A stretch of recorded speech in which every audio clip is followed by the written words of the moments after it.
Every empire built on arrogance hides cracks no one dares to see, and every glittering ballroom conceals a moment when the lights shift and the crowd gasps, realizing the person they mocked is the very one who will redefine the night. What begins as a cruel game turns into something far greater, a confrontation that strips away vanity and forces the powerful to face truth they never imagined. Within this story lies a twist so devastating it reshaped reputations, shattered illusions, and crowned dignity as the only power that endures. Stay with me as we unfold it together. Remember to like the video, subscribe for more stories, and share your thoughts about the plot in the comments, along with where you're watching from. In a glass-walled Manhattan law firm, White CEO Richard Whitmore sat at the head of the boardroom table beside his fiancée Charlotte Green and senior partner Edward Collins. He carried himself like a man who thought the city beneath him was already conquered, his suit pressed to perfection, his posture so precise it seemed engineered to intimidate. Charlotte sat gleaming in gold silk, every gesture rehearsed to remind the room that she was not only Richard's fiancée, but a queen of high society in her own mind. Edward lounged at the table's edge, twirling his cufflinks with the sharp grin of a man who believed cruelty was the same as charm. At the far end of the polished table, unnoticed by most, sat Maya Johnson. She was 29, a black woman who had long grown used to silence in places like this, where glass walls and polished shoes disguised casual contempt. She wore a simple blouse, her hair pulled neatly back, her presence as quiet as the papers she stacked and aligned with care. For 3 years, she had been the assistant, fetching files, pouring coffee, arranging contracts, never once treated as someone whose presence mattered beyond convenience. To them, she was invisible. But to Maya, invisibility was survival, a shield that had allowed her to endure every smirk and every dismissal without giving them the satisfaction of a reaction. The meeting had begun with numbers and budgets, but as it dragged on, Charlotte shifted the tone. She leaned closer to Richard, her manicured nails tapping the table with mock delicacy. "Richard, darling, you do invite only the important employees to the gala, don't you? It would be dreadful if the place were overrun by secretaries and interns." Edward chuckled, seizing the cue. Can you imagine? Champagne spilling as wide-eyed clerks trip on the carpet. And perhaps Maya here, his smirk widened as he gestured toward the end of the table, in her office uniform, gawking at the chandeliers. That would be a performance worth seeing. Charlotte laughed, brittle and cruel, as if each note was meant to pierce Maya's skin. "Oh, Edward, don't be unkind." She wouldn't dare, would she? All eyes turned toward Maya, though no one expected her to look up. She was meant to remain in her place, head bowed, cheeks flushed. Richard, bored of the reports and amused by the game, tapped his pen once against his notepad before speaking. His voice carried the weight of command, even in its calmness. "Maya, you are cordially invited to the gala this Saturday evening." The words hung in the air like a trap, baited and waiting to snap shut. Edward grinned. Charlotte's lips curved into smug satisfaction. They imagined Maya stammering, excusing herself, shrinking under the humiliation. But Maya did not shrink. She finished aligning the documents, placed her pen squarely on the table, and then raised her eyes. They were steady, dark, unshaken by the spotlight suddenly turned upon her. "Thank you, Mr. Whitmore," she said, her voice even, her tone polite. "I'll consider your invitation." Edward blinked, caught off guard. Charlotte's smile faltered, though she tried to hide it behind a sip of water. "Consider," she repeated, sharp as glass. "Do you have something better to do on a Saturday night?" Maya tilted her head slightly, and for the first time, steel entered her gaze. "I always have options, Miss Green," she replied softly. "Some simply aren't worth my time." The silence that followed was suffocating. Edward coughed, unsure if he should laugh or hold his tongue. Charlotte's painted expression cracked just enough for her disdain to show through. And Richard, who had never truly seen Maya before that moment, felt something inside him shift. He was unsettled, though he could not name why. Maya gathered her papers, her notebook, and walked to the door with measured calm. At the threshold, she paused, her hand brushing the frame. "One question, Mr. Whitmore," she said, her tone still polite but carrying to every corner of the room. "Does this invitation come with any particular intention?" Richard stiffened. Charlotte's gaze sharpened. Edward leaned forward, but Richard forced out a reply. "We just want everyone to enjoy themselves," he lied smoothly, though the words sounded hollow in his own ears. Maya studied him for a moment, her expression unreadable, then nodded once. "I understand. Good afternoon." She left, the door clicking shut behind her. The room was heavy with unspoken tension. Edward finally barked out a laugh, though it rang false. "Did you hear that? Options. She thinks she's a queen." Charlotte joined in with a brittle laugh, but her eyes were colder, sharper. Richard said nothing. His gaze lingered on the door long after Maya had gone, a strange unease settling over him. Somewhere deep inside, his armor of certainty began to crack. Downstairs, whispers moved faster than the elevators. Interns who had overheard murmured to one another in awe. Maya Johnson, the assistant, had been invited to the gala. By the time she stepped out into the Manhattan evening, a pair of younger employees already watched her as if she had done something bold, something forbidden. Word would spread like wildfire. To Charlotte, it was the start of a delicious game. To Edward, it was an opportunity to sharpen his cruelty in public. The echoes of Maya Johnson's calm response lingered long after she left the boardroom, reverberating through the halls of Whitmore and Collins like a rumor made flesh. By the time she reached the lobby, a pair of interns were already whispering with wide eyes, glancing at her as if she had performed something impossible. She did not meet their stares. Her stride remained steady, her face composed, but inside her chest the weight of what had just unfolded pressed against her ribs like a storm trying to break free. She had not planned to defy them. The words had risen from a place deep within her, born from years of swallowing humiliation. And for the first time in 3 years, she had allowed the steel of her voice to surface. The invitation itself had been cruel, a weapon disguised as courtesy. But her reply had shifted the energy, and she knew it. Upstairs, Charlotte Green leaned back in her chair, her brittle laughter sharp enough to cut the silence Richard Whitmore had left unfilled. Edward Collins shook his head in disbelief, still amused but unsettled. "She thinks she has options," he muttered. "She thinks she's someone." Charlotte narrowed her eyes, her lips curving into a smile that was all venom. Let her come to the gala. Let her stand under chandeliers that cost more than her yearly salary. It will be the best entertainment of the evening. Edward chuckled again, but unease rippled beneath his amusement. Richard said nothing, his pen motionless on the notepad before him, his mind replaying Maya's voice, calm, unwavering, filled with something neither fear nor supplication. That night, the gossip spread beyond the walls of the boardroom. Assistants whispered in elevators. Partners traded knowing smirks in corridors. By morning, the entire firm buzzed with speculation. Would Maya Johnson actually appear at the gala? Most believed she would hide behind excuses, feigning illness, sparing herself the spectacle of humiliation. Others, recalling the flash in her eyes, murmured that perhaps she would surprise them. Charlotte fueled the fire herself. At lunch with clients, she laughed about the possibility of Richard's assistant arriving in borrowed clothes. Over cocktails with Edward, she rehearsed how she would watch Maya falter, how she would relish seeing her crushed beneath a sea of wealth and disdain. "She'll learn her place," Charlotte whispered, the words dripping with cruelty. "And when she does, she will never forget who put her there." Across the city, Maya sat on the worn sofa of her small apartment, her body exhausted from the day, but her mind restless. The apartment was modest, 2 small rooms and a kitchen that smelled faintly of old wood and cooking oil, but it was home, and she shared it with her younger brother Daniel. He was 19, a bright-eyed student chasing a scholarship that could change both their lives. His textbooks lay open on the dining table, equations and notes sprawled across the pages. When she entered, he looked up immediately, sensing the storm she carried in her silence. "How was work?" he asked carefully. Maya dropped her bag beside the sofa and exhaled slowly, her shoulders sagging. "I was invited to the gala." Daniel frowned, confused. Invited or ordered? She gave a bitter half smile.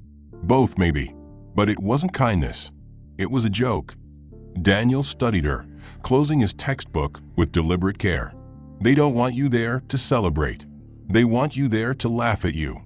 Maya nodded, her throat tightening. Exactly. He leaned forward, his eyes bright with conviction. Then you already know what that means. They're afraid of you. She looked at him, startled. Afraid? I'm just an assistant, Daniel. They barely know I exist. His voice hardened. No, they know you exist. They know you've survived in silence while they've mocked you, and they don't understand that kind of strength. That's why they want to crush you in front of everyone, because they're scared of what happens if you stop bowing your head. Maya wanted to believe him, but the image of Charlotte's smirk and Edward's laugh played over and over in her mind, mocking her even here in the quiet of their home. She imagined the ballroom filled with glittering dresses and polished shoes, imagined herself standing there with all eyes on her, waiting for her to stumble. A part of her longed to avoid it, to call in sick, to pretend she never received the invitation. But another part of her, small but burning, wanted to walk into that ballroom and strip the laughter from their throats. She pressed her hands to her face, whispering, I don't know if I can do it. Daniel's voice was steady, unwavering. You've already done it. You faced them in that room today, and you didn't break. Do it again. Show them you're not invisible. Show them you're more than what they think.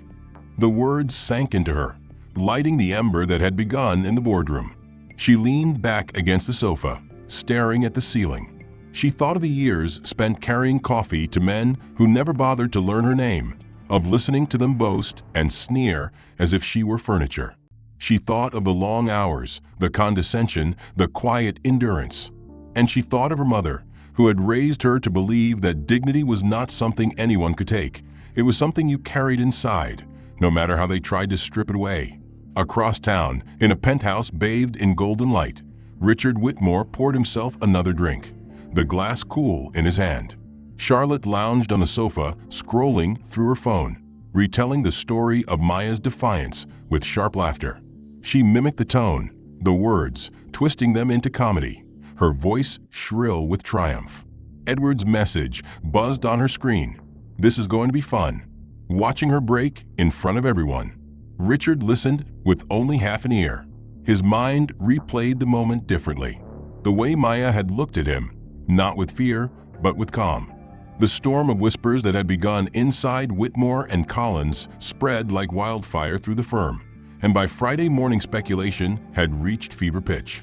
Secretaries gossiped in copy rooms, partners whispered in hushed tones over phone calls, and even clients seemed to catch wind of the story. The black assistant had been invited to the gala, and nobody believed she belonged. Charlotte Green made certain of it, weaving her narrative with precision. Over lunch with an investor, she smiled sweetly, letting slip that poor Maya might show up in borrowed clothes, her presence nothing more than an amusing spectacle. Edward Collins echoed her mockery, his sharp laughter echoing in the private lounge where he and Charlotte plotted their entertainment. To them, Maya's potential appearance was not a risk, but a show, a cruel performance staged for their own satisfaction. Richard Whitmore watched them with an expression he tried to keep impassive, but even he felt the weight of their scorn tightening around his chest. He poured another glass of whiskey that night in his penthouse, the city lights glittering against the glass walls. Yet his mind refused to settle. He remembered the question Maya had asked at the doorway. Does this invitation come with any particular intention? He had lied, telling her the gala was for enjoyment, but her gaze had pierced the words, as though she had known all along. Charlotte, meanwhile, had already chosen her gown for the gala, a shimmering cascade of gold designed to dominate the room. She preened in the mirror, relishing the way it caught the light, the way it made her seem untouchable. When she stands beside me, Charlotte whispered to herself, everyone will know the difference between a queen and a servant. Edward's messages chimed on her phone, each one dripping with anticipation.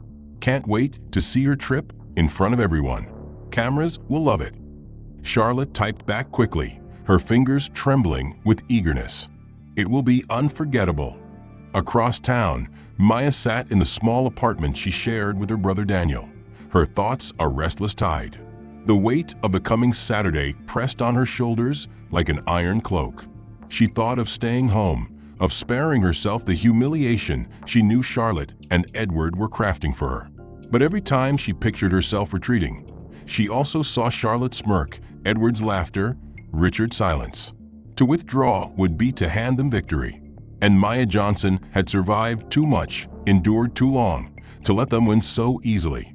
She rose from the sofa and walked to her bedroom, where she crouched beside the bed and pulled out a small wooden box. Her hands trembled as she lifted the lid. Inside lay a dress she had kept hidden for years, folded with meticulous care, the fabric dark and smooth against her fingers. Midnight blue, neither extravagant nor gaudy, but timeless and strong. She had bought it once for an event she never attended, a dream deferred by circumstance, and ever since it had waited in silence for a night that never came. Until now. Daniel appeared in the doorway, his textbooks under his arm, his brow furrowed as he watched her lift the dress free. "You're really going?" he asked quietly. Maya held the fabric up against herself, the color catching the faint light from the lamp, her throat tight with both fear and determination.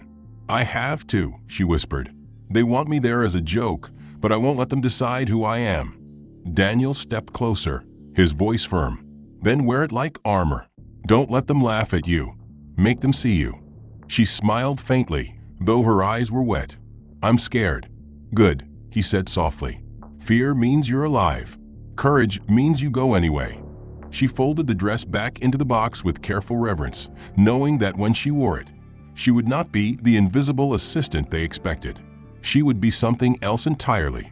That night, thunder rumbled faintly across the city, though the sky remained clear, as if warning of the storm to come. Charlotte polished her gown and rehearsed her smiles. Edward sharpened his barbs for the night ahead. Richard sat in silence, staring at the skyline, with unease twisting inside him. And Maya prepared herself for a confrontation she had not sought but could no longer avoid. The gala was meant to be theirs, a display of wealth and control. But as Maya lay in bed with a midnight blue dress waiting beside her, one truth echoed in her chest. If she walked into that ballroom, it would not belong to them. It would belong to her. The night of the gala arrived with the city wrapped in a veil of anticipation. The Grand Meridian Hotel transformed into a palace of light and luxury, its marble floors polished to a mirror sheen, its crystal chandeliers pouring golden fire across a sea of gowns and tuxedos. Limousines lined the front steps, their doors opening to spill out men with heavy rings on their fingers and women draped in jewels that glittered like constellations, each arrival greeted by the flash of cameras and the low murmur of approval. Inside, the air buzzed with the hum of wealth, deals whispered behind fans of champagne bubbles, laughter rehearsed and hollow. The entire evening designed to remind those in attendance that they were the elite, the chosen, untouchable in their power. Richard Whitmore stood near the entrance with Charlotte Green at his side, her golden gown blazing under the lights, her smile practiced and sharp as glass. She leaned against him with confidence, certain that tonight would end as she intended, with Maya Johnson humiliated, exposed as an outsider who dared to step into a world that was not hers. Edward Collins hovered close by, already snickering with investors about how entertaining it would be to watch the black assistant stumble through the evening like a lost child. Richard tried to focus on the conversation swirling around him, nodding politely at compliments and half-promises, but his gaze betrayed him again and again, drifting toward the entrance as if pulled by a magnet. Charlotte noticed, her nails digging lightly into his arm as she whispered against his ear, "Stop watching the door, Richard. She won't come. She knows her place." He forced a smile, but the unease twisting in his chest only deepened, for a part of him dreaded her absence, even as another part dreaded her arrival. The master of ceremonies raised his voice, announcing the start of dinner, and the guests began to move toward the long tables draped in silk, their voices a steady hum of deals and promises. Then it happened. The great doors of the ballroom swung open, and for a single suspended heartbeat, the entire room fell silent. Every head turned as if compelled by an invisible string. Every glass froze midair. Every conversation died in the throat. Framed by the golden light of the lobby stood Maya Johnson. She did not rush, she did not hesitate, she simply stood there, and the weight of her presence bent the air around her. She wore the midnight blue dress that had waited in silence for years, the fabric flowing around her like water, soft but strong, her dark hair cascading in gentle waves over her shoulders, her face calm, unadorned, crowned only with the quiet certainty in her eyes. No diamonds glimmered at her throat, no ostentatious jewels weighed down her ears, only a pair of small silver earrings that caught the light with subtle fire.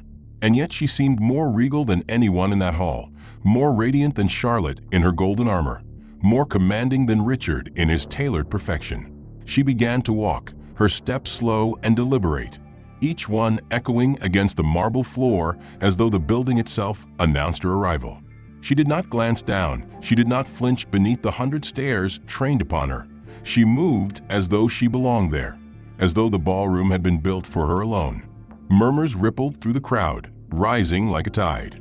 "Who is she?" whispered one guest. "My God, look at her," said another. A third leaned closer in disbelief. "That's Richard Whitmore's assistant. That's Maya Johnson." Charlotte's hand tightened on Richard's arm until her nails nearly broke skin, her lips frozen in a smile that no longer reached her eyes. Edward's smirk collapsed into a stiff mask, his laughter evaporated. And Richard could not move, could not speak, could only stare at the woman who had once been invisible at the end of his boardroom table, now transformed into something undeniable, untouchable, unforgettable. Maya's gaze swept across the glittering crowd with calm precision until it found him. She gave the smallest nod, not deferential, not submissive, but equal, a gesture that carried more power than any bow.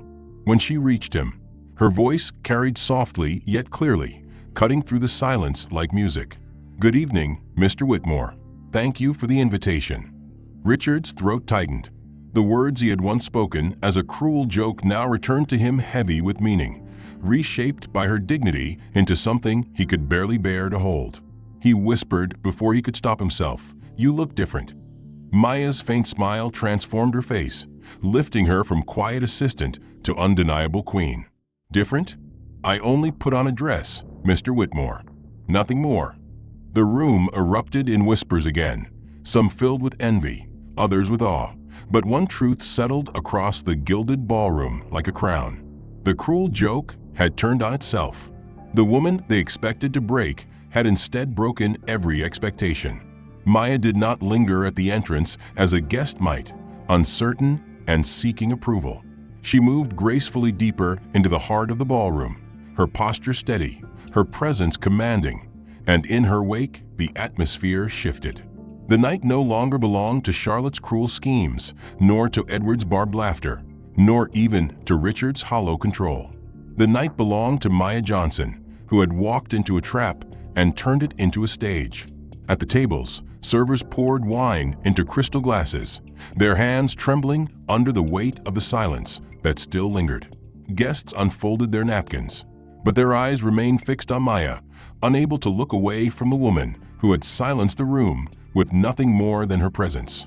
Charlotte adjusted her gown with a sharp movement, desperate to reclaim the spotlight, but her golden dress now seemed too loud, too heavy, too desperate. She forced a laugh that rang hollow, but the echoes of Maya's arrival drowned it out. Edward attempted to recover his humor, cracking a joke to the men beside him, but no one laughed. Their gazes remained drawn to the woman in midnight blue. Richard sank into his chair at the head table, his mind a storm of contradiction. The orchestra's soft strings played as the guests settled into their seats, the glow of chandeliers casting a golden shimmer over the ballroom. But all eyes followed Maya Johnson as she crossed the marble floor and took her place at one of the front tables near Richard Whitmore and Charlotte Green. She unfolded her napkin with practiced elegance, every movement deliberate, every gesture filled with a calm that unsettled those who had expected clumsy hands and nervous glances. Instead of shrinking, Maya carried herself with the quiet assurance of someone who had long understood the weight of dignity. And in doing so, she shifted the air in the room. Conversations faltered, laughter dimmed, and the guests who had come to witness her humiliation found themselves watching something else entirely.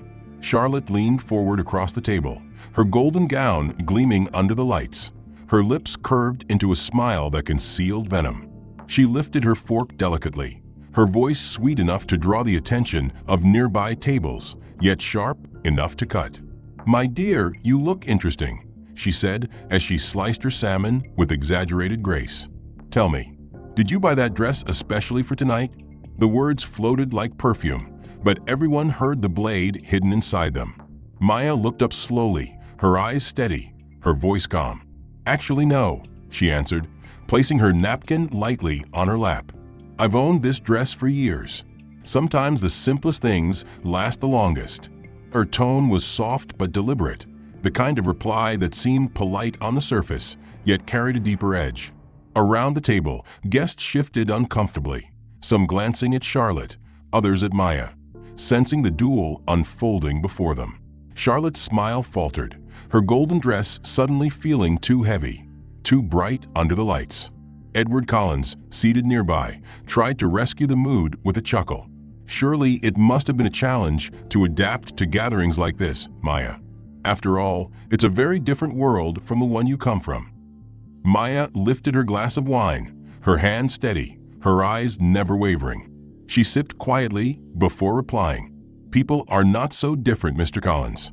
Whether rich or poor, everyone wants respect. Everyone wants to be heard. Wealth changes circumstance, not humanity." The table went still, the weight of her words sinking into the golden air like stones dropped into water. A few guests nodded discreetly, their expressions betraying reluctant agreement. Others avoided her eyes, as though afraid of confronting the truth she had spoken aloud. Charlotte, refusing to yield, pressed harder, her voice rising just enough to ensure others at nearby tables could hear. "But surely you must feel out of place among people of such sophistication. After all, you are only an assistant." The words hung in the air like poison, daring Maya to falter. Maya set her fork down lightly, her eyes locking on Charlotte with calm precision.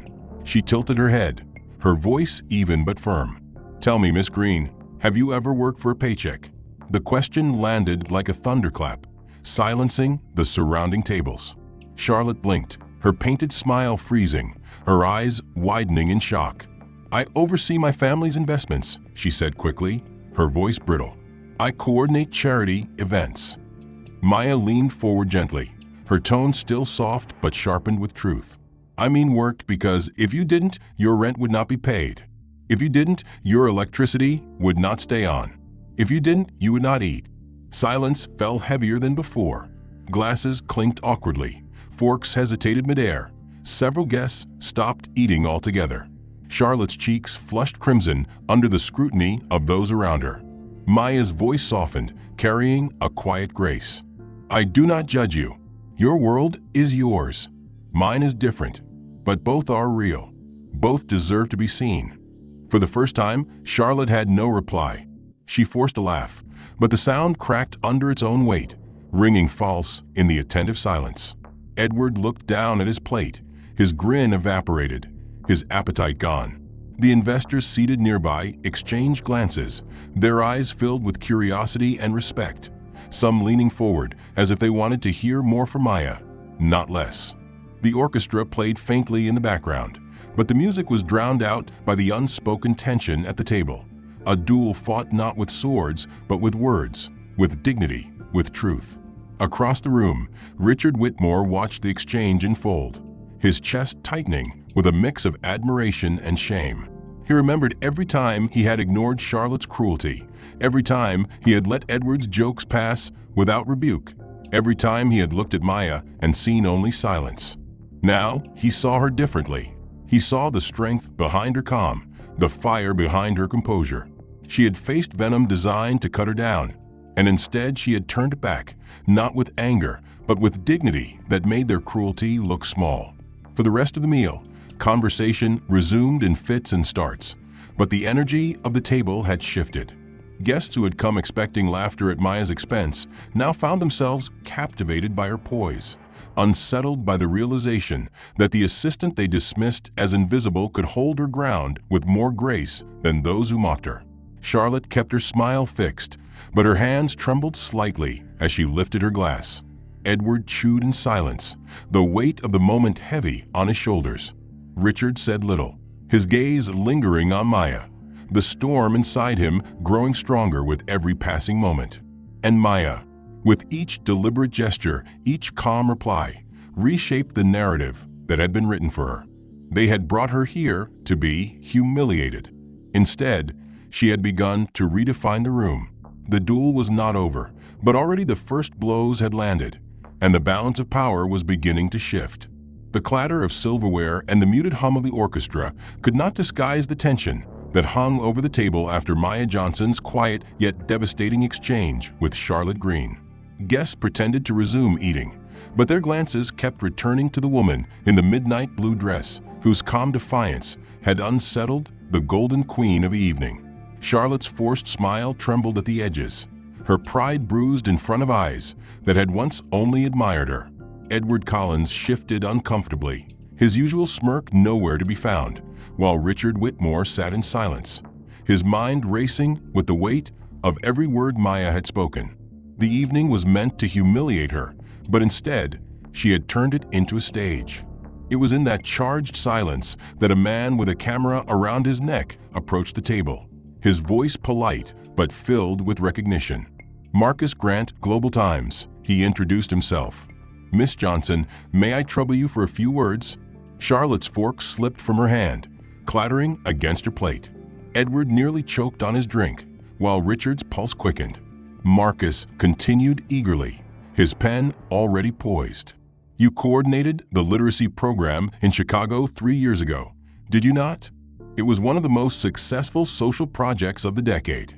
The words rippled through the table like a shockwave, spreading quickly to nearby ears.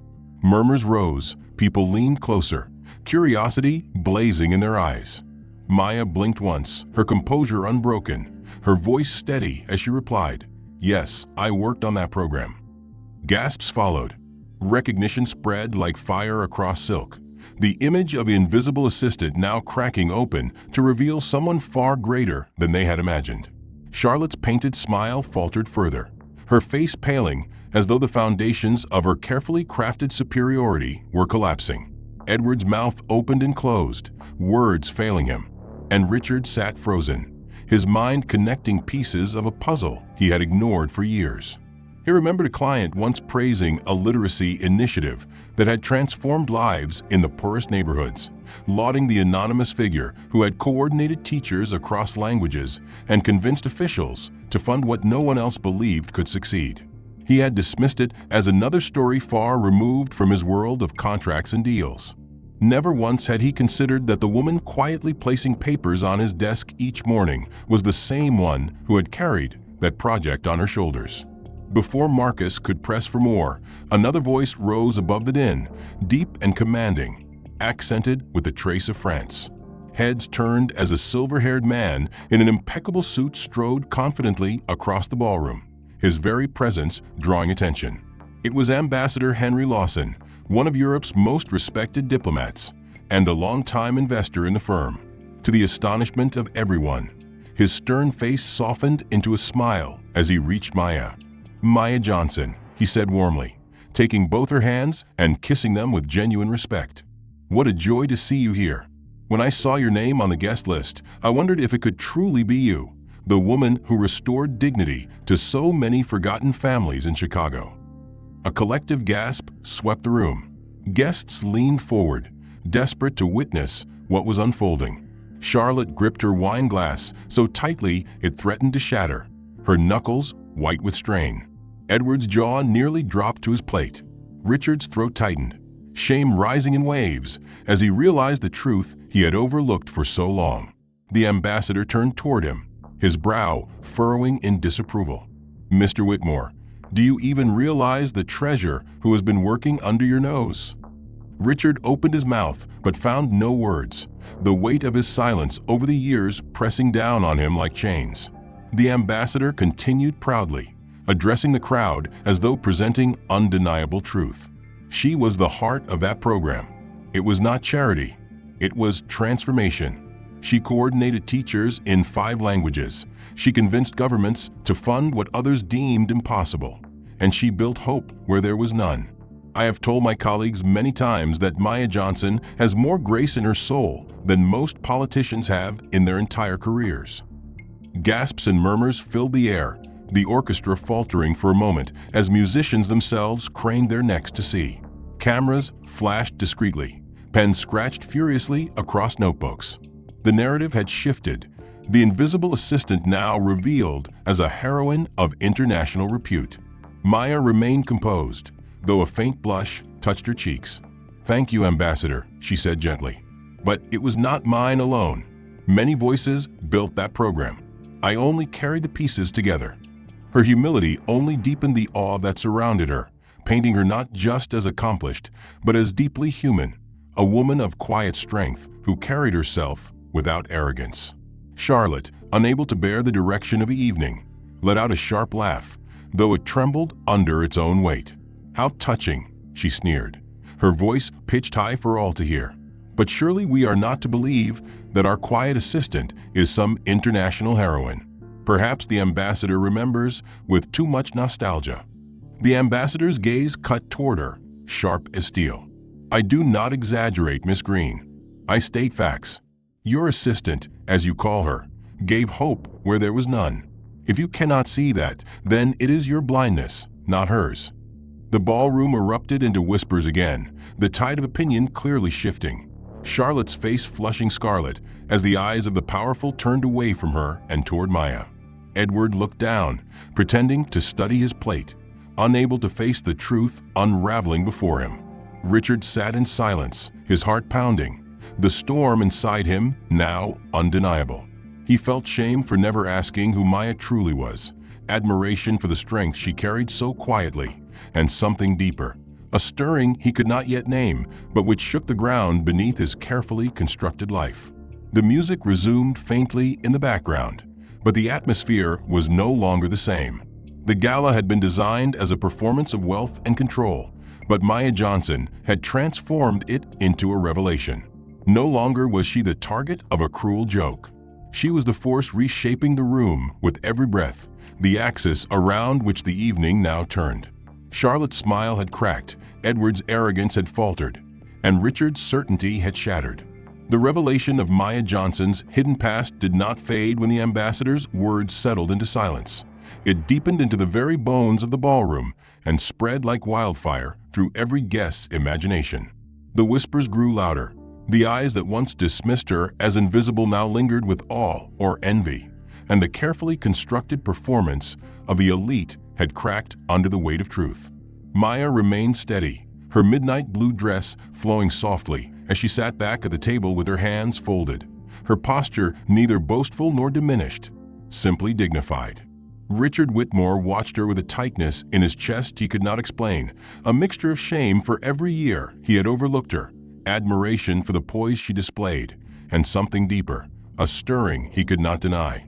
Charlotte Green sat beside him with her golden gown burning too bright under the chandeliers, her forced smile betraying cracks, her pride bleeding from every glance cast away from Maya.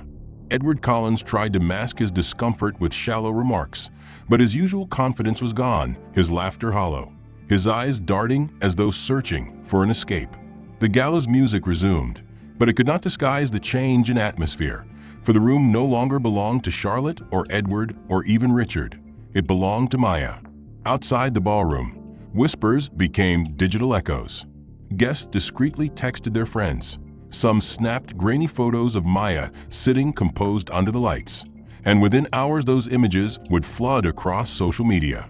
By dawn, the headlines would blaze, the assistant who silenced the elite, who was Maya Johnson, and the forgotten heroine of Chicago's literacy revolution. For now, the shift remained inside the ballroom, but already the city waited, hungry to devour the story. Richard leaned back in his chair, but he could not tear his gaze from Maya. She had arrived at his firm 3 years ago as a quiet assistant, a woman who moved with efficiency and silence, blending into the walls, easy to overlook. Yet she had been far more, a woman with a history of service and accomplishment, a woman who carried strength so quietly that no one had thought to see it. And now the entire room saw it, and there was no returning to blindness. Charlotte leaned close to Richard, her voice a hiss meant only for his ears. "You will fix this," she demanded, her words sharp as a blade. "You will not let her outshine me. Not here, not tonight." Richard's jaw tightened, but he did not answer. His silence stoked Charlotte's fury, and she straightened, her golden gown gleaming as she forced another laugh loud enough for the table to hear. "Well, isn't this amusing?" she said, though her eyes burned with resentment. "Our assistant seems to have stolen the evening. How unexpected." Her words were brittle, desperate to reclaim control, but the guests no longer laughed at her humor, their attention still drawn to Maya's calm. Edward tried to recover the mood, his voice pitched too high. Yes, quite the surprise. Who would have thought? But even as he spoke, he could feel the judgment in the eyes of those around him, the subtle shifts of alliances in the room. Investors who had once leaned toward him now whispered among themselves, their glances slipping toward Maya, their expressions filled with curiosity and respect. Across the room, waiters carried trays of champagne, their steps careful, but even they cast furtive glances toward Maya, drawn to the woman who had changed the night with nothing but composure. Maya did not bask in the attention. She ate quietly, her gestures as calm as they had been in the boardroom, but every movement carried an elegance that made others watch. When spoken to, she answered with honesty, her words thoughtful, her tone steady, and each reply only deepened the impression that she was not a guest out of place, but a woman of belonging. By the time dessert arrived, the gala had transformed from a celebration of wealth into a theater of revelation, and the central figure of the play was Maya Johnson. Upstairs in the offices above the ballroom, employees who had been assigned to coordinate logistics whispered among themselves. Some had worked beside Maya for years and never truly noticed her. Now they looked at one another with awe, as though she had carried a secret crown all along. She was always quiet, one said, but maybe she was never just quiet. Maybe she was stronger than all of them. Back at the table, Charlotte's frustration grew unbearable. She leaned in again, her voice sharp with venom. "Enjoy this moment, Maya. It won't last. When this night is over, you'll still be an assistant, and I'll still be queen." Maya looked at her, her eyes calm, her tone polite but unflinching. "Queens do not need to remind others of their crowns, Miss Green. If you must, perhaps it is because you fear it slipping." The words were soft but devastating, and a hush fell again, the guests around them stunned into silence. Charlotte's face burned crimson, her hands trembling as she clutched her glass, her mask of control finally cracking in public. Edward muttered something under his breath, but his voice carried no weight. Richard stared at Maya, his heart pounding, realizing more with every word that she had revealed truths none of them had the courage to speak. He remembered how she had asked him if the invitation came with intention, how her gaze had pierced his hollow lies, and now he saw that she had known all along. The night was no longer theirs. It was hers. By the time the orchestra swelled into its final movement and the gala drew toward its close, the balance of power had shifted irreversibly. The elite had tried to use Maya as a spectacle, a target for their cruelty, but instead she had stripped them of their illusions and revealed their smallness. The assistant had become the figure of dignity, and the queen of gold had become the desperate pretender. Richard knew the storm would not end here. Outside, cameras waited, and by morning the city would roar with the story. Inside, his partners would plot, and Charlotte would rage. The power that had shifted inside the Grand Meridian Hotel did not stay contained within the Golden Ballroom. It spilled into the streets of Manhattan, carried by whispers, texts, and grainy videos that spread like sparks across dry tinder. By dawn, the city woke to headlines that blazed with Maya Johnson's name. Clips of her entrance in the midnight blue dress, her calm rebuttals to Charlotte Green, and the ambassador's praise appeared on every platform, viewed thousands, then millions of times. Commentators dissected her words, activists hailed her dignity, and ordinary workers across the city shared the videos with pride, saying she represented them. By the time Richard Whitmore arrived at the office, the reception desk was flooded with calls from journalists, investors, and community leaders. His firm's name, once synonymous with polished arrogance, was now synonymous with elitism exposed. Richard walked past the chaos with a grin set to his jaw, his mind circling around one truth: Maya had become a symbol, and no amount of denial could strip her of it. Inside the boardroom, Edward Collins raged, pacing like a trapped predator. "She's a threat, Richard, a walking scandal. And if we don't act, she'll destroy everything we've built." His face flushed red as he slammed a hand on the polished table. Charlotte Green sat near the window, her golden gown from the gala now replaced by a sleek black dress. But her fury burned hotter than ever. "Do you even know what it's like to be laughed at? They've turned me into a meme, Richard. Me. I cannot walk the streets without hearing her name. You will fix this." David Thorne, another partner, added his booming voice. "She must be dismissed immediately. We cannot let an assistant dictate the narrative of this firm." Richard listened, but his silence was no longer their ally. He remembered Maya's calm words, the steel in her eyes, the truth she carried so lightly. He remembered the ambassador's voice declaring her a treasure, and the shame of realizing he had never asked who she truly was. For years he had looked away, and in looking away, he had allowed Charlotte's cruelty and Edward's arrogance to thrive. No more. He straightened, his voice calm but edged with steel. "It was not Maya who embarrassed us. It was us who exposed ourselves." His words froze the room, leaving Edward gaping, David scowling, and Charlotte staring in disbelief. "Do you even hear yourself?" Edward barked. "You sound as though you admire her." Charlotte's eyes narrowed, her voice sharp with accusation. "Do you like her, Richard? Is that why you're defending her?" Richard did not answer, and his silence was louder than any confession. Charlotte's face twisted with betrayal, but before she could lash out further, the door opened. A secretary announced that the Japanese investors had arrived, flown in to finalize a merger worth millions. The partners scrambled, desperate to restore order, to present a united front. Richard adjusted his tie, but the storm inside him remained. They moved to the Imperial Orchid, one of the most exclusive restaurants in the city, the air heavy with expectation. The Japanese delegation sat with quiet composure, their expressions unreadable. The meal began with polite greetings, delicate courses placed before them on porcelain plates. For a brief moment, Richard thought perhaps the evening would remain steady, that the storm could be contained. But then one of the investors raised his glass, his voice quiet yet carrying across the table. "We saw the video of your employee Maya Johnson," he said with a gentle smile. "Very impressive. In Japan, we honor those who blend humility with excellence." Richard froze. Edward's fork clattered against his plate. David stiffened, and Charlotte's painted smile cracked. Before Richard could respond, Charlotte leaned forward, her voice sweet but edged with venom. "Oh, that assistant," she said lightly. "Social media loves to exaggerate. It was nothing but luck with the cameras." The Japanese investor frowned, his expression cooling. "Exaggeration? But her achievements are documented. The literacy program in Chicago was recognized internationally. She is clearly remarkable." Edward tried to change the subject, but Charlotte's pride had ignited beyond control.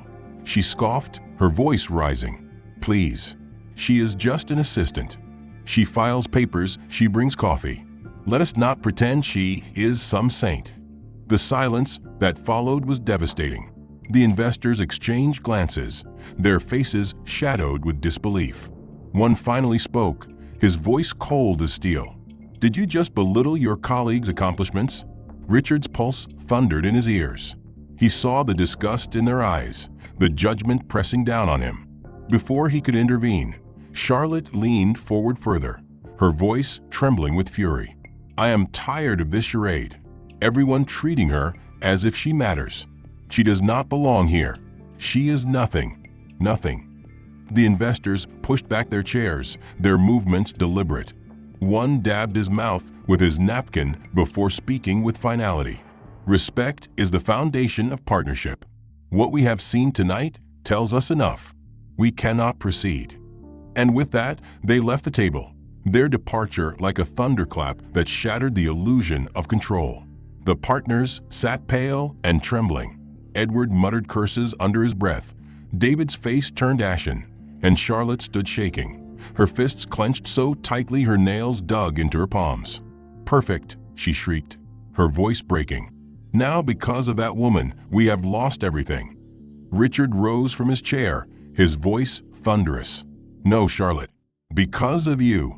Because of your cruelty, your arrogance, your endless need to crush anyone who threatens your vanity." The table rattled under the force of his words. Charlotte's mouth fell open, stunned. Edward tried to interject, but Richard turned on him, his fury unleashed. "And you, Edward, mocking her for years, laughing at her silence, blind to the truth standing in front of you. You both built this rot, and now you dare to blame her." His voice dropped lower, sharp as a blade. "You ask if I like her. No, I admire her. I respect her. Something I can no longer say about you." The restaurant seemed to shrink, guests at other tables watching in stunned silence as the scandal unfolded in real time. Richard straightened, his decision made. This ends tonight. The engagement, the lies, the firm built on shadows. I will no longer be part of it. He left the table, his footsteps heavy against the polished floor, and when he pushed through the doors into the rainy night, the storm outside washed over him like a cleansing fire. 3 days after the disastrous dinner at the Imperial Orchid, the city awoke to a headline that shook the foundations of Whitmore and Collins. Splashed across the front page of the morning paper was a photograph of Richard Whitmore, his eyes dark, his expression unflinching beneath the title, "A Necessary Apology." The article was unlike anything the firm had ever released. It was not polished with legal jargon or smoothed over with corporate excuses. It was raw, confessional, and aimed squarely at the rot that had eaten away at the company's soul. In the article, Richard admitted the truth without hesitation. He wrote of arrogance and blindness, of the way he and his partners had treated Maya Johnson as invisible, mocking her silence, while she carried more wisdom and dignity than the entire boardroom combined. He admitted that the invitation to the gala had begun as a cruel joke, a trap meant to humiliate, and confessed that the trap had revealed not Maya's weakness, but their own corruption. His words laid bare the hypocrisy of the firm, exposing every sneer, every slight, every moment of elitist cruelty that they had excused as tradition. Effective immediately, Richard announced Maya's promotion to a position of authority, one that would allow her to lead a division dedicated to community partnerships and social programs. He declared his own withdrawal from daily operations, acknowledging that his leadership had been compromised by years of complacency and silence.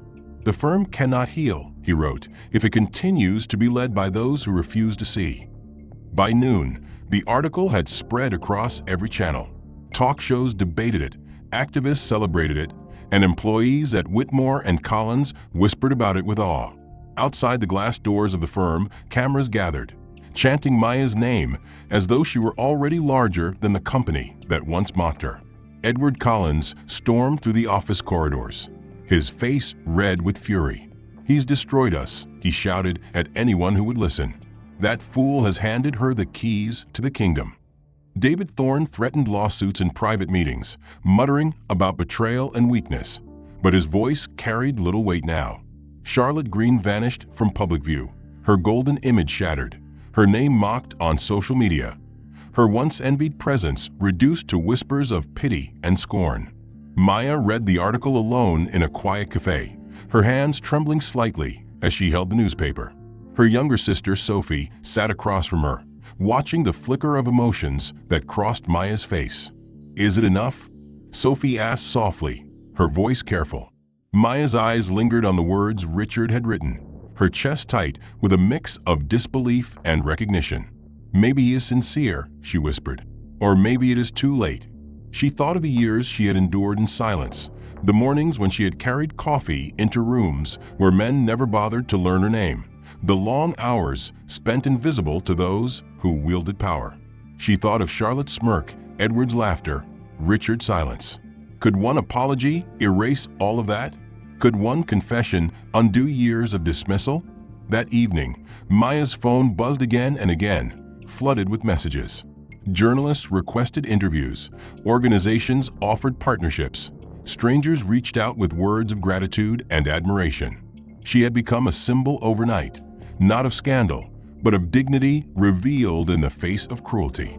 And then, among the flood of messages, one appeared from Richard himself. It was simple: meet me. One chance to speak face to face.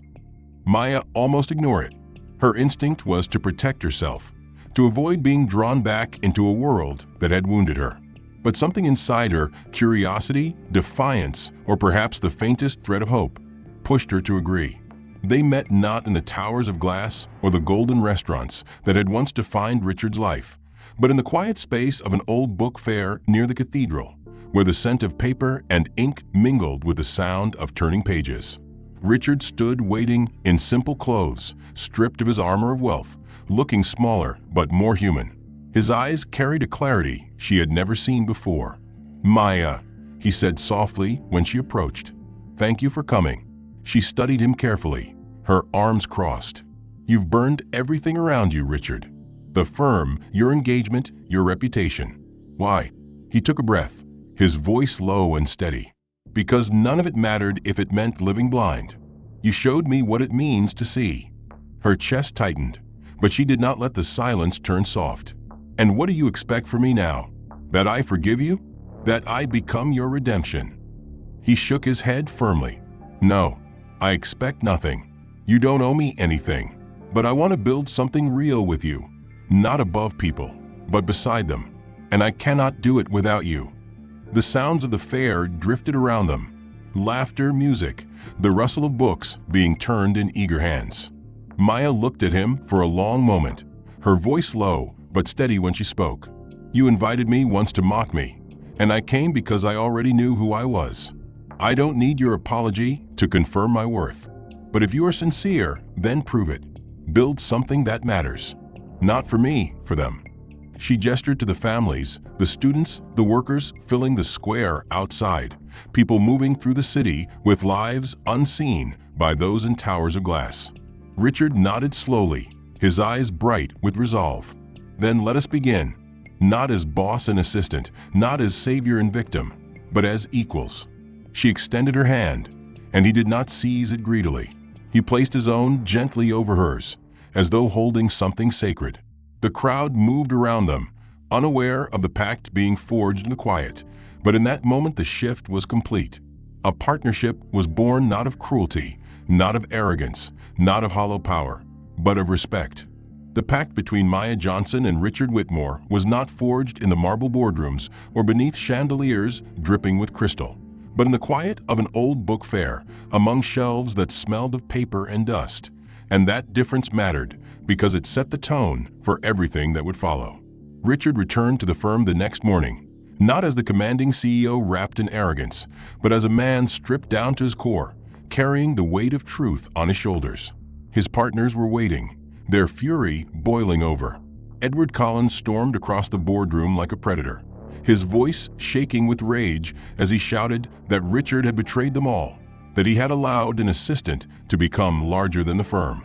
David Thorne sat rigid, his voice booming with threats of removal, lawsuits, and ruin. Charlotte Green, her once flawless image shattered by scandal, returned only to hurl accusations of betrayal, her voice raw and trembling. But Richard faced them with a steadiness that surprised even him. He no longer feared their wrath, because the illusion of their power had already broken. "You want me to fire her," he said, his voice calm but edged with steel, "because she showed the world who we are. You want me to hide behind your lies. No, I will not. Maya Johnson is the reason the world still listens. You may remove me from this table, but you will not remove her." His words struck like thunder, silencing the room, and for the first time, his partners realized they had lost the battle before it began. Outside the glass walls, cameras lined the street, activists gathered in protest, and journalists demanded answers. The story of Maya Johnson had already outgrown the firm, and the world was no longer interested in the arrogance of men like Edward or the vanity of women like Charlotte. They wanted Maya. They wanted the dignity she represented. They wanted the proof that truth could survive even in places built to bury it. That afternoon, Richard and Maya appeared together before the press. Richard spoke first. His voice stripped the polish it once carried, confessing again the arrogance of the firm and his own blindness. But then he stepped back, ceding the space to Maya. She stepped forward, the cameras flashing, the hum of the crowd silenced as her voice rose steady and clear. She did not speak of revenge. She did not speak of humiliation. She spoke of dignity, of the need to build institutions that respected people, not mocked them. She spoke of the literacy program in Chicago, of the power of community, of the countless lives invisible to those in towers of glass. And she ended with a simple truth: respect is not charity. It is recognition, and recognition is the foundation of justice. The words spread faster than any article, repeated across headlines, etched into the memory of everyone who heard them. Maya Johnson had not only survived the trap, she had rewritten the narrative, transforming herself from an assistant mocked for her place into a leader who defined a new one. In the weeks that followed, the firm shifted beneath her influence. Programs were launched to invest in communities, to create opportunities for those once ignored. And while Edward and David fought bitterly in the background, their voices were drowned out by the tide of public opinion. Charlotte faded entirely from view, her golden crown lost forever, her name now spoken only as a cautionary tale of cruelty exposed. Richard worked beside Maya, not above her, their partnership rooted in mutual respect. He did not seek to overshadow her. He sought to learn, to unlearn the arrogance that had defined him, to rebuild himself in the light of the truth she had shown him. Together they transformed the firm's reputation from elitism to responsibility. And though the path was not easy, the city recognized the difference, the clients returned, and the name Whitmore no longer carried only shame but a chance at redemption. For Maya, the journey was not about titles or wealth, but about proving that dignity cannot be erased by laughter or buried under cruelty. She had walked into a ballroom where the powerful waited to mock her, and she had turned their trap into a stage that revealed their own corruption. She had carried herself with calm when they expected collapse, with grace when they expected shame, and with truth when they expected silence. And because of that, she had forced the world to see her, not as an assistant, not as a symbol, but as a woman whose dignity crowned her more powerfully than gold ever could. On a quiet evening months later, Maya returned to the same book fair where everything had changed. Children laughed in the aisles, families browsed worn pages, and Richard joined her, no longer a man haunted by arrogance, but one grounded by humility. They did not speak the past, they did not need to, for the message was clear in every glance exchanged between them. The cruel joke that had begun in a glittering boardroom had become a revolution, one that proved the truth could not be silenced and dignity could not be mocked out of existence. The end was not about Maya winning or Richard losing, not about humiliation or triumph, but about transformation. The firm was different, Richard was different, the city was different, and Maya had shown that respect is the true currency of power. And as the lights of Manhattan glittered against the night sky, one truth remained undeniable. The real power had never belonged to the firm, to wealth, or to those who laughed the loudest. It had always belonged to the woman who carried her dignity like a crown and forced the world, finally, to see her. The end. If this story kept you hooked until the end, take a moment to like the video and subscribe to the channel so you never miss the next one. I'd love to hear what you think about the plot. Did Maya's journey from mockery to dignity surprise you? And what part struck you the most? Drop your thoughts in the comments and let us know where in the world you're watching from. Your perspective matters, and your voice helps shape how these stories are told.